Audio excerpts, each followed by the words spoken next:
따라서 하셔. 사람들은 자신이 선택한 만큼 행복을 누립니다.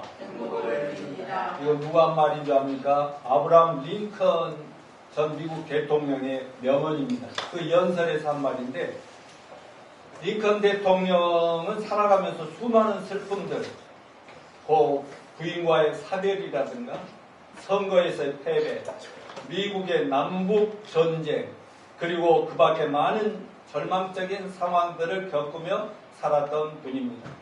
어느 순간에 정말 더 이상 살고 싶어서 자살을 시도할 정도로 절망적인 상황도 겪었던 분입니다. 그러나 링컨 대통령의 가장 큰 특징 중에 하나, 언제나 절망을 극복하기로 결단했으며 나는 행복한 쪽을 선택하겠다라는 결심으로 살았습니다.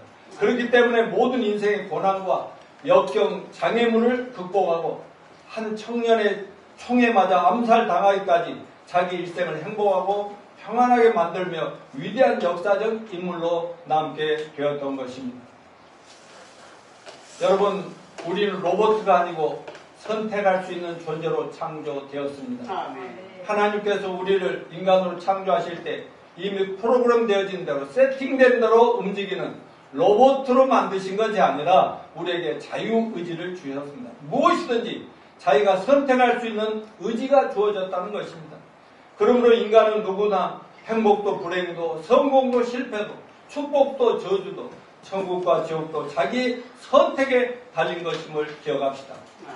순간의 선택이 10년을 좌우한다고 합니다만 어떤 선택은 영원한 운명이 결정하게 될 만큼 중요하기도 한 것입니다. 오늘 본문은 순간의 선택이 내세의 천국과 지옥뿐만 아니라 금생의 축복과 저주, 행복과 불행, 성공과 실패를 결정한다는 사실을 우리에게 교훈하고 있습니다. 우리는 순간순간 날마다 좋은 선택을 통해서 우리 삶이 내세 영생 천국 소망은 물론 이 땅에서 또 더욱 하나님의 축복이 넘치는 저와 여러분이 되시기를 축원합니다. 오늘 본문의 내용을 보면 옛날 유대나라 한 종교 지도자 집에서 큰 잔치를 벌였어요.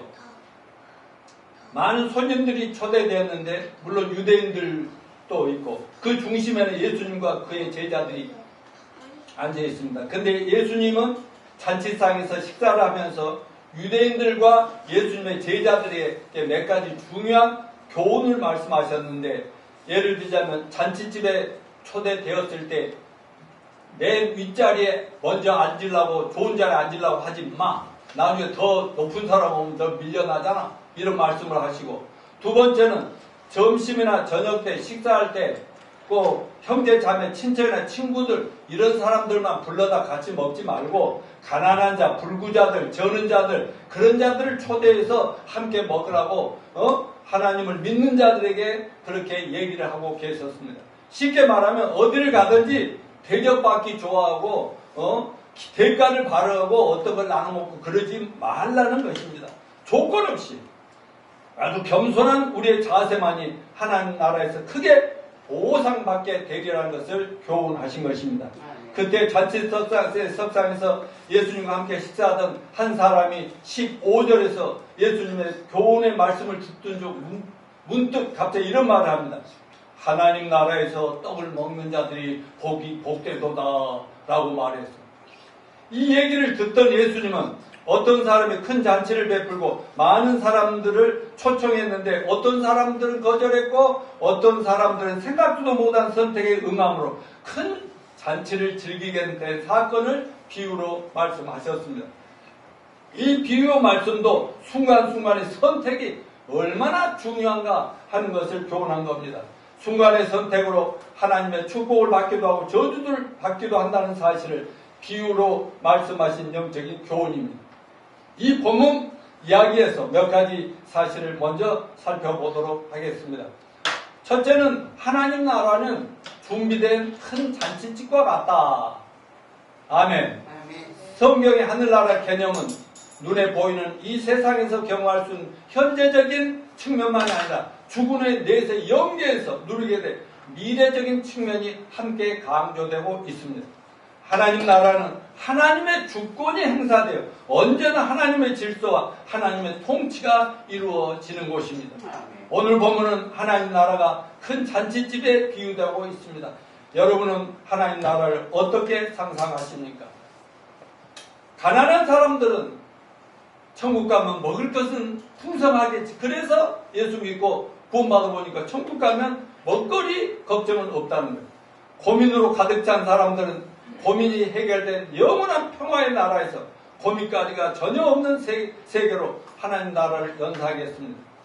이별의 슬픔을 맛본 사람들, 저는 부모님도 먼저 보내고 교인들도 제자들도 먼저 가고 그런 사람들과 또 헤어지면 눈물 많이 흘렸는데, 저 노양모는 사랑하는 여러분들과 영원히 헤어지지 않고 만나고 싶을 때 언제든지 난영아,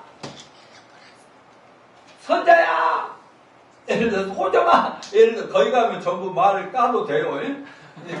그렇게 해서 만나볼 때 항상 예 하고 서로 와서 반가 하고 또 언제든지 놀다가 헤어져고, 뭐 밤이 되니까 시간 되니까 헤어져야 되고, 뭐 그런 것이 없는 그런 사랑의 나라로 연상하고 있습니다.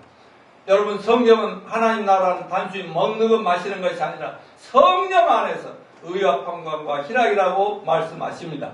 여러분, 의와 평강과 희락, 의로움, 정의롭다, 항상 옳은 것만 있어. 그리고 평안하고 기쁨이 충만한 것, 이것이 하나님 나라의 본질입니다. 이분 알렉산더 의학 박사라는 분은 6일간 갑자기 죽음을 체험하게 됐어요. 근데 죽어서 하루 천국 가서 구경하고 왔다가 또 천국 가서 구경하다가 와가지고 어떤 목사님에게 얘기를 다 해주고 그 받아 쓴 것이 내가 가본 천국이라는 유명한 책이 있습니다. 사람들이 죽은 후에 경험하는 중요한 것은 사랑이더라. 그 책의 핵심은 천국 가서 구경하는데 거기는 사랑밖에 없더라. 아멘입니까? 그러므로 우리가 누구든지 죄가 얼마나 많든지 자신이 죄인임을 하나님 앞에서 인정하고 회개하고 예수 그리스도를 나의 구주와 주님으로 영접할 때 주님께서는 마음의 구주와 주님과 왕으로서 우리 마음에 찾아오십니다. 예수님께 내 삶의 주인과 왕이 되어 내 자아를 다스리고 내 삶을 통치할 때 내 마음속에 하나님 나라가 이루어지는 걸 믿으십니까? 내 마음속에 하나님의 의로우심이, 하나님의 평강이, 하나님의 기쁨과 희락이 내 마음속에 이루어지는 것이 우리의 체험입니다. 무엇보다도 이 세상에 맛볼 수 없는 하나님의 무한한 사랑을 느끼며 날마다 순간마다 기쁨이 넘치며 감격하며 감동하며 우리 그런 삶을 변화되어 가는 것을 느낍니다. 마음에 시작된 하나님 나라, 믿는 자의 마음속에서부터 하나님 나라는 시작된다고 했어요. 하나님 나라, 천국은 먼 데서부터 시작되는 것이 아니라 지금 바로 이 자리에서 하나님 내 마음속에 받아들이는 순간 내 마음속에부터 시작됩니다. 그 놀라운 천국을 이 땅에 사는 동안 마음속에서부터 맛보게 된다는 말씀입니다. 물론 내 마음이 살아계신 주님 앞에 온전히 순복하지 못하기 때문에 때때로 예수 믿고 구원받아 의와 평강과 희락을 누리다가도 가끔 의와 평강과 희락이 불의와 갈등과 슬픔으로 뒤바뀌는 경우도 우리는 여러 번 경험하고 있습니다. 그러나 주님을 영접한 이후로 우리 삶은 점진적으로 발전하고 좋아진다는 걸 믿으십니까? 결국에는 내 삶 속에 완벽하게 천국이 실현됨을 처음 하게 되는데, 이 땅에서 신앙생활 5년, 10년, 20년, 30년 구원받은 후에 살아가다 보면요, 점점 천국이 날마다 순간마다 체험되는 것을 우리 여러분 모두 느끼게 되리라고 믿습니다. 그럼 누가 하나님 나라에 들어갈 수 있는가? 요한복음 3장에 보면 이 유대 나라의 바리새파 중에 그 종교 지도자이고 성경학자이고 성경 선생님이신 그 니고데모가 자기는 천국 갈 확신이 없으니까 어느 날 밤에 몰래 예수님께 찾아와가지고 예수님과 나누면서 천국은 어떻게 갈 수 있습니까? 하고 물어보니까 예수님께 요한복음 3장 3절에 다 같이요, 시작! 내가 진실로 말하니 만일 사람이 거듭나지 않으면 하나님 나라 볼 수 없느니라. 요한복음 3장 5절, 물과 성령으로 나지 않으면 하나님 나라에 들어갈 수 없느냐. 너 거듭났느냐? 막 이렇게 묻잖아요. 누가 하나님 나라에 갈 수 있다? 오직 거듭난 사람만이 하나님 나라에 갈 수 있다고 주님이 명백하게 말씀하셨습니다. 여러분, 모든 인간은 태어날 때 죄인으로 태어나지만 어느 날 예수님을 만나 죄 없는 의인으로 하나님 자녀들로 거듭나면 언제든지 이 세상에 무슨 전쟁이 일어나든 지진이 일어나든 내가 병으로 죽든지 간에 늙어서 죽든 천국에 들어갈 수 있다고 확신합니다.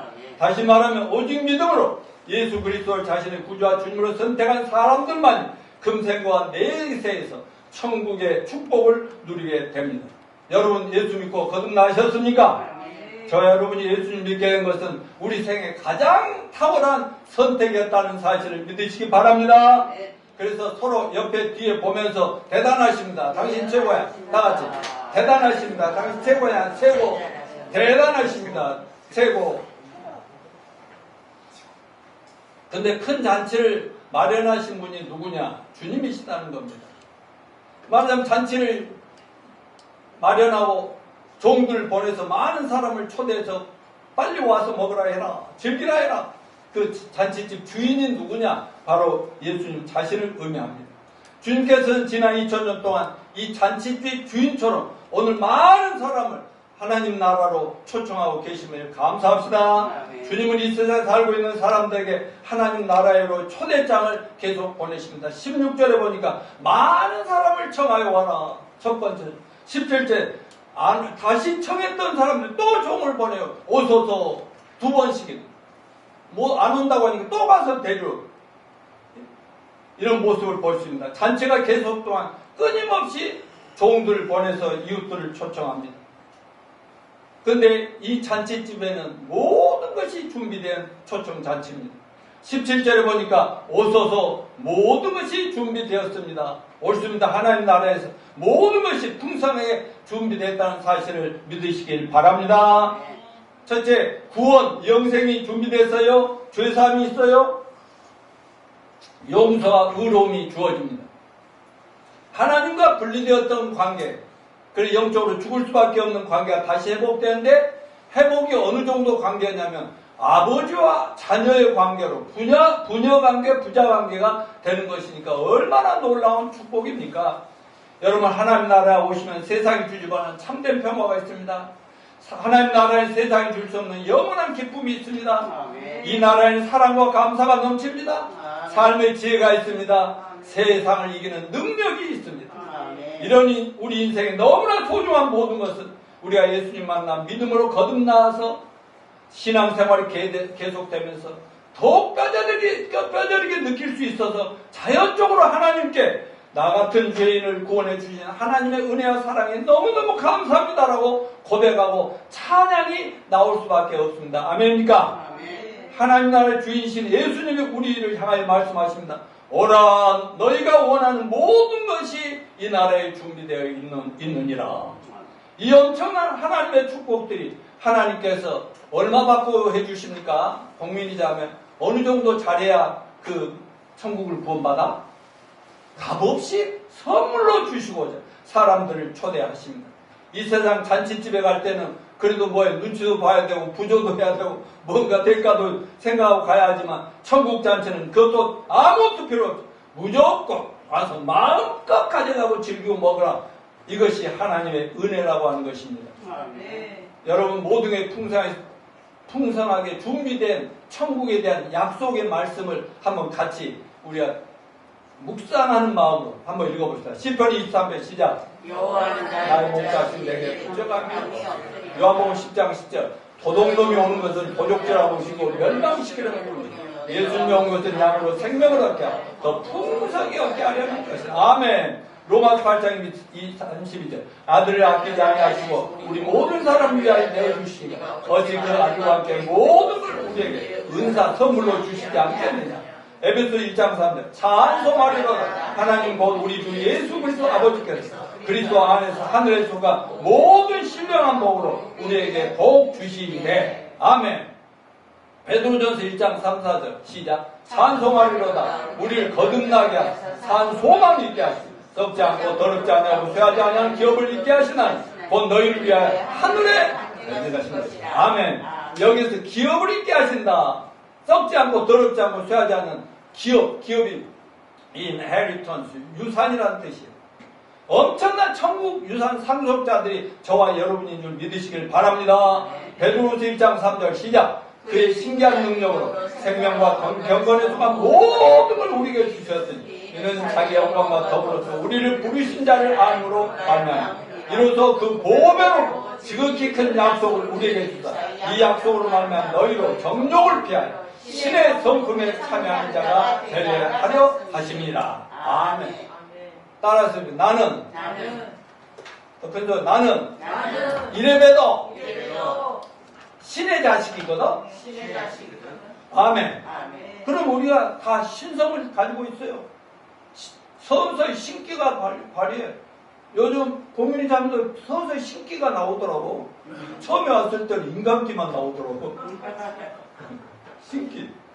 자, 야고보서 1장 5절 시작. 너희 중에 누구든지 죄가 부족하고 모든 삶을 후해 주시고 꾸짖지 아니하시는 하나님께 구하라. 그리하면 주시리라. 절대로 이 멍텅구리야. 왜 그것도 몰라. 이런 말씀은 절대 안 하니까 우리 크리스찬 부모들도 자녀들이 그렇게 말하면 안 되죠. 야고보서 1장 17절 시작. 각양 좋은 은사와 온전한 성이 다 위로부터 빛들의 아버지께로서 내려오나니. 아멘.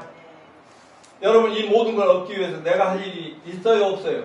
없어요. 오라 목마른 자들아 물로 나오라. 값없이 와서 포도주와 젖을 사 먹어라.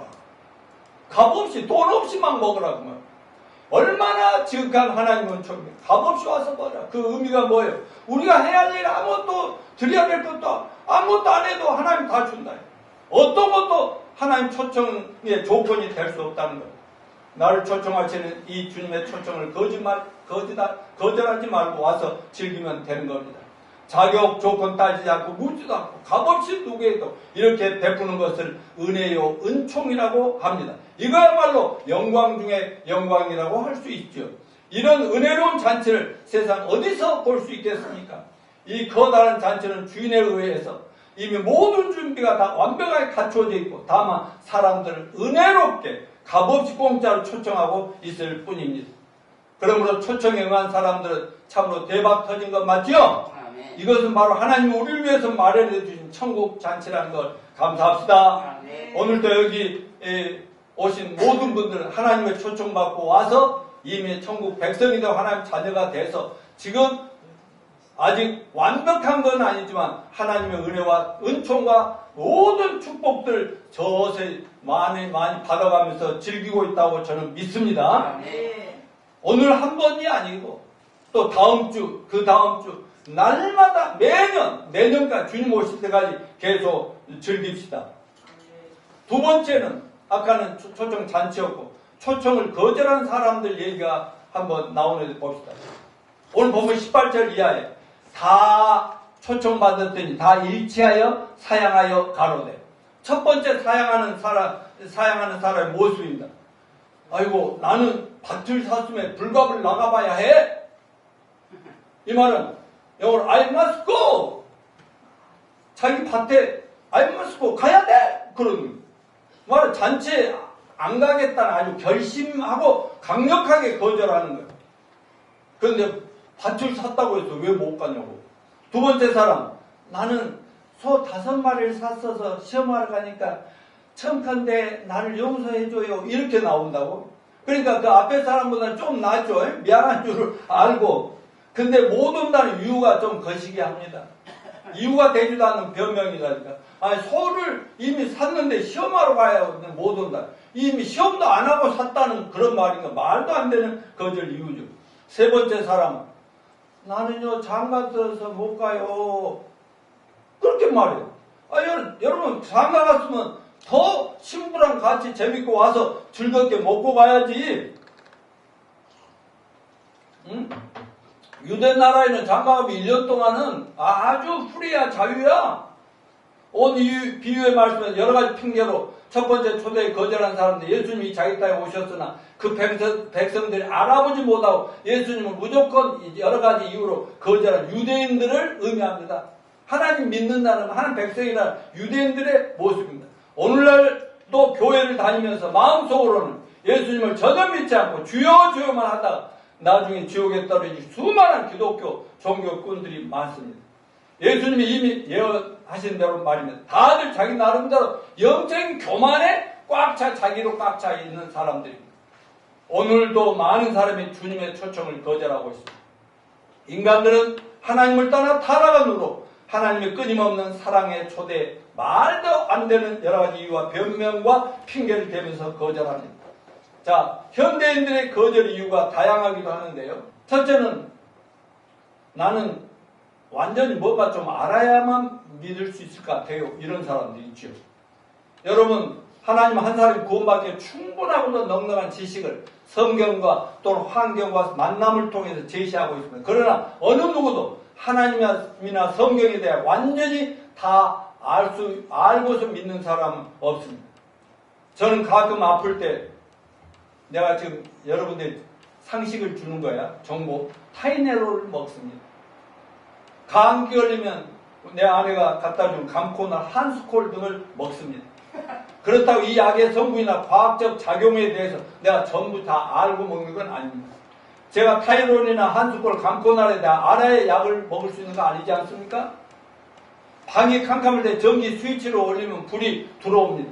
그렇다고 이치를 다 전기에 대해서 모든 걸 알아야만 하는 거 아니잖아요. 그러니까 타이네롤, 감코나 한스콜은 두통에 좋은 약이야. 스위치 올리면 전기불이 들어와. 그 정도 알면 되잖아요. 이와 같이 누구든지 회개하고 예수를 믿으면 구원받는다. 이 말을 정확하게 깨달으면 누구나 쉽게 구원받을 수 있습니다. 아멘. 성경을 많이 몰라도 교회를 나오기 시작하고 성경 66권 전체 핵심 진리, 매우 기초적인 근원적인 진리, 구원의 복음을 듣고 믿기만 하면 그것으로 구원받을 수가 있는 것입니다. 아멘. 여러분, 이 세상에 아무리 유명한 석박사, 교수, 학자, 유치한 사람들이라도 이 간단한 진리를 몰라서 못 믿고 그래서 구원받지 못한 제 가운데 살다 지옥의 멸망으로 가고 있는 안타까운 현실인 거 알아야 돼요. 그들이요, 제대로 듣고 알고 믿기만 안 믿을 사람이 없는 게 구원의 복음인 걸 저는 믿습니다. 그런데 저는 어려서부터 20년 이상 교회를 다녀도 그 누구도 이처럼 쉽게 간단한 구원의 복음을 믿기만 구원받다 가르쳐주는 사람이 없어 구원받지 못한 채 평생을 노력해도 구원을 받지 못할지 모른다는 두려움을 가지고 주여 주여 하면서 맨날 회개하면서 교회를 다녔지요. 그래서 1979년 4월 11일 교회에 나가서가 아니라 교회 밖에 저희 집에서 구원의 복음을 아주 쉽게 정확하게 성경을 잘 전해준 목사님을 하나님 만나게 하심으로 제가 우리 집에서 구원받고 구원받으니까 큰 교회 작은 교회 상관없이 나를 구원해주고 내 문제를 해결해준 그 교회가 최고의 교회라고 믿고 나는 그 조그만 지하 교회부터 다니기 시작했던 접니다. 그러니 여러분, 이 간단하고 쉽고 분명한 구원의 복음을 금년에 여러분 모두가 자신의 것으로 확실하게 만드시길 바랍니다. 그래가지고 가족, 친지, 이웃, 직장, 동료 누구든지 만나서 찬스만 오면 쉽게 전해서 쉽게 영접시킬 수 있는 저와 여러분이 되시길 축원합니다. 또 어떤 사람들 교회 다닌 사람들 위선자가 너무 많아서 난 다니기 싫어 막 그런 사람들이 있어요. 이 경우는 기독교인들이 본이 되지 못한 삶의 모습 때문에 실망한 세상 믿지 않는 사람들이 교회를 멀리하고 나오지 않는 이유가 있는 것이 사실입니다. 또 목사들이 또 얼마나 또 실망을 시킵니까? 그래서 우리 믿는 자들이 참으로 경건하고 의롭고 똑바르게 사는 변화가 절대적으로 필요합니다. 아멘입니까? 그러나 여러분, 모든 의사라고 다 완전합니까?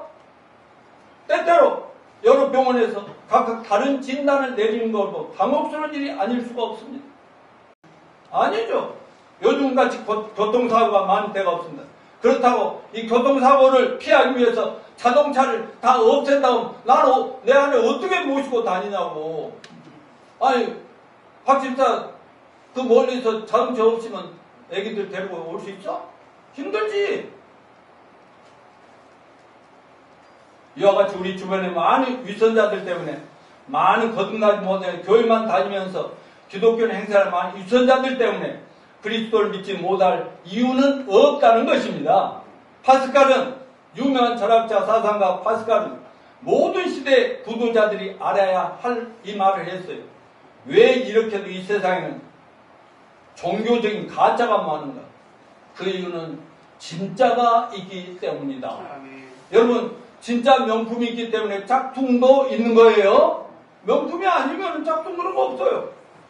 오늘 우리 주변에 횡행하는 가짜 종교들, 가짜 종말론자들, 사회비단들, 율법주의자, 형식주의자들, 이 많은 것들에 대한 실망감 때문에 막 기독교인들 간에 또 교회 간에 싸우고 막 네가 옳다 그렇다 이렇게 하고 실망할 때 내가 주님을 거절하고 하나님 나라의 영광을 초청할 이유는 아무것도 없다는 것을 제발 알게 되기를 바랍니다.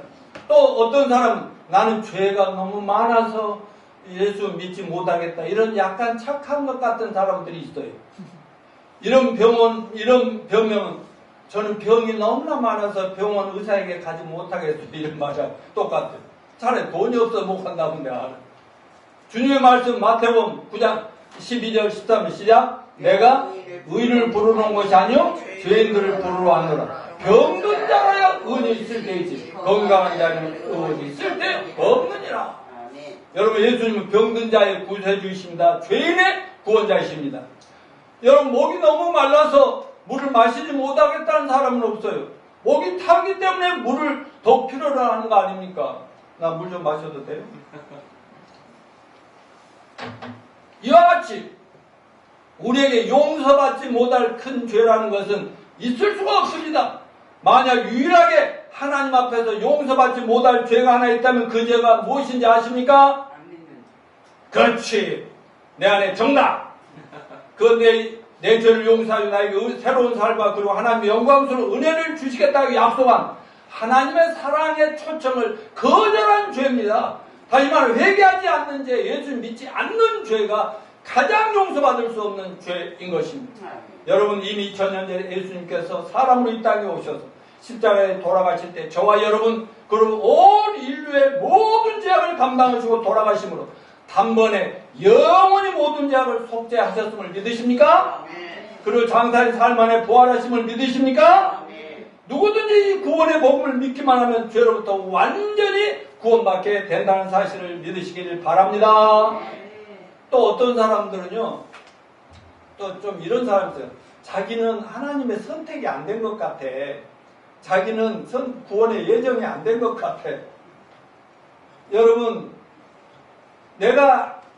만일 내가 하나님 선택 받았다면 구원 받은 것이 선택 못했다면 난 구원 받지 못할 것이라고 얘기합니다. 난 지금은 안 믿어도 내가 예정되거나 선택되면 반드시 믿고 천국 갈 거야. 이런 놈들이 있더라니까. 이런 신앙의 결단을 주저하는 사람들이 있어요. 자신의 꼬락서진을 보니 자기 같은 인간은 하나님 선택 속에 포함되지 못할까라고 생각하는 겸손함이 있어요. 하나님의 선택은 특별한 사람들에게 주어질 거야. 그러니까 또 이 기독교 교리에 선택론이나 예정론이라는 이 신학적인 논쟁거리가 있거든. 난제가 있어요. 이 신앙의 초청을 아직도 유보하고 있는 사람들, 이것들 때문에, 여기에 대한 얄팍한 지식 때문에. 저는 어렸을 때부터 동생들 다 데리고 1979년 4월 10일 예수님 제대로 만나 구원받기까지 20년 이상 교회를 다니며 예배 때마다 교회 밖에서 주여 주여 죄를 질 때마다 주여 죄송합니다 회개해. 그러나 아무도 나에게 이렇게 쉽고 간단한 구원의 법을 개인적으로 제대로 준 목사나 전도사나 성도가 없었기 때문에 저는 항상 괴로웠어요.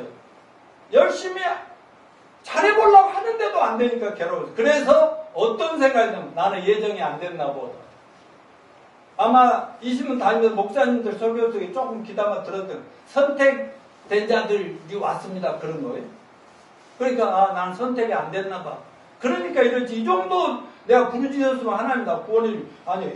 이런 생각을 좌절하면서 교회도 그러면 어차피 안 될 거라면 될 사람 같으면 교회 안 다녀도 된다며. 근데 나같이 열심히 해도 안 되면 선택이 안 된다. 이러면서 하나님 멀리 해볼까 한 적도 있습니다. 그런데 하나님의 선택은 숙명론이 아닙니다. 성경의 선택의 예정은 단 한 번도 불신자들에게 말한 것이 아니라는 걸 이 자리에서 꼭 기억하시기 바랍니다. 디모데전서 2장 4절 시작. 자, 이거 어떻게 읽어야 되냐죠. 시작. 하나님은 모든 사람이 구원을 받으며 진리를 안 되겠는데. 베드로후서 3장 9절 시작. 하나님은 아무도 말하지 다 회개하기를 원하시는. 아멘. 하나님은 선택, 니는 천국 오고 가고 예정 선택 없어요. 예정론 선택 교리는 구원받는 신자에게 보여주신 영광스러운 교리인 것입니다.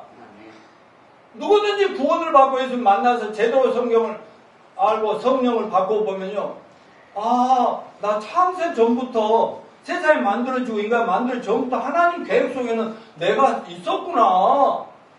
이걸 알게 돼요? 모르게 돼요? 알게 되죠. 나도 예수를 믿고 구원받은 게 내 결단이 아니라 하나님의 도우심과 성령의 감동하심과 하나님 놀라운 역사가 배후에서 나를 이끌어 갔다 이거지요. 내가 자주 얘기하잖아. 나와 전정자가 미도파 24번 상도인 버스 안에서 만난 것이 이것도 지내놓고 보니까 하나님의 역사였다는 겁니다. 아멘. 공인이 자매 박경영 집사 만나게 된 거 하나님의 계획인 거 아시겠어요? 창세 전에부터 다 니는 이렇게 태어나 다 계획이 있었다는 거죠. 그러니까 우리 구원은 전적으로 하나님 예정의 선택, 주권적인 역사를 확신하건데 예정론 선택 교리에 이가 초점이 맞춰졌는데 이런 것을 잘못 이용해가지고 말이죠. 자꾸 사람들을 멀리 떨어지게 만드는 이런 것도 잘못됐습니다. 또 어떤 사람 너무 바빠서 교회 날 시간, 예수 믿을 시간 없다는 사람도 있습니다. 오늘의 주님의 천국잔치 초청 이야기에 나타나는 사람처럼 밭을 샀기 때문에 소 5겨리를 샀기 때문에 그것들을 돌아보기에 바쁘다고 사야 합니다. 초청을 거절합니다. 현대인들은 자기들의 가정문제, 사업, 직장 때문에 너무 바쁘다고 합니다. 그러나 여러분, 우리 아무리 바빠도 밥은 먹어야 돼요? 먹어야 돼요? 잠잘 시간은 필요해야 안 해요? 아무리 바빠도 식사를 해야 되고 이렇게 생존에 필요한 시간은 얼마든지 만들 수 있어. 그러니까 아무리 바빠도 반드시 자기가 살기 위해서 마음만 먹으면 시간을 낼 수 있는 것이 인간입니다. 우리가 전하려는 복음이 얼마나 인생이 중요한 건지 무지하니까 또 아직 교회 다닐 마음과 이거 없어서 바쁘다는 핑계를 댈 뿐이라는 걸 아시길 바랍니다. 그러니까 우리가 맨날 교회 나오라 보다도 바쁘다는 사람들에게는 교회에 오라는 것이 중요한 게 아니라 언제든지 그 마음을 열어서 그분이 왜 예수를 믿어야 되는가를 좀 깨닫고 얼마나 심각하고 비참한 상황에 빠져들고 있는가를 깨우쳐주는 그런 노력이 우리 복음이 아니겠습니까? 자, 세 번째 오늘 본문에서 우리가 생각해 볼 것, 거절에 대한 주님의 반응이 뭐였습니까? 분노입니다. 21절 봅시다. 주인이 노하여 분노하여 진노하여 뭐에 대한 분노예요? 하나님의 초청잔치에 거절한 자들에 대한 분노입니다. 성경은 하나님의 진노에 증언합니다. 하나님은 사랑이시니까 모든 사람을 결국 다 이해해 주시고 용서해 주고 구원하실 겁니다. 그렇게 생각하는 사람인데 절대로 아니죠.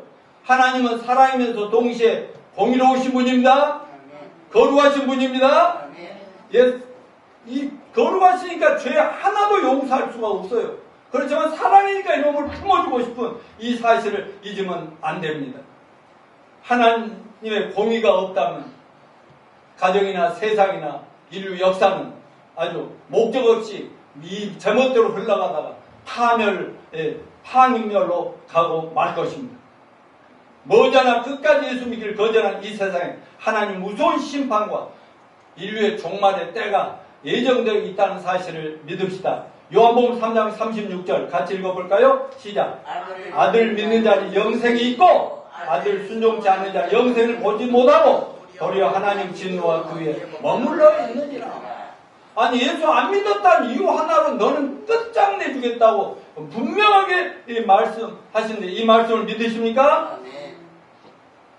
그들의 또 하나 오늘 본문에서는 그들의 거절한 인간들 때문에 그것이 자기가 구원받는 기회가 된 사람들이 있어요. 21절에 뭐라고 그랬습니까? 시작. 빨리 시내 거리와 골목으로 나가서 가난한 자들과 장애인들과 소경들과 저는 자들 데려오라. 그래야 내 집을 채우라. 처음에 초대된 사람들이 이 핑계 저 핑계 거절하니까 주인이 진노하면서 빨리 시내가 거리와 골목으로 다니면서 나중에는 뭐예요? 그래도 안 오니까 산이나 들로 아무데나 가서 인간이 있기만 하면 어떤 거지 같은 인간도 좋으니까 다 데려와서 마음껏 먹게 만들어라. 이렇게 얘기하고 계시잖아요.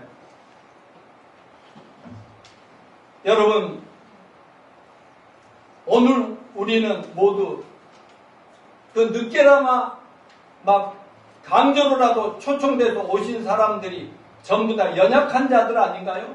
결함이 많은 사람들이에요.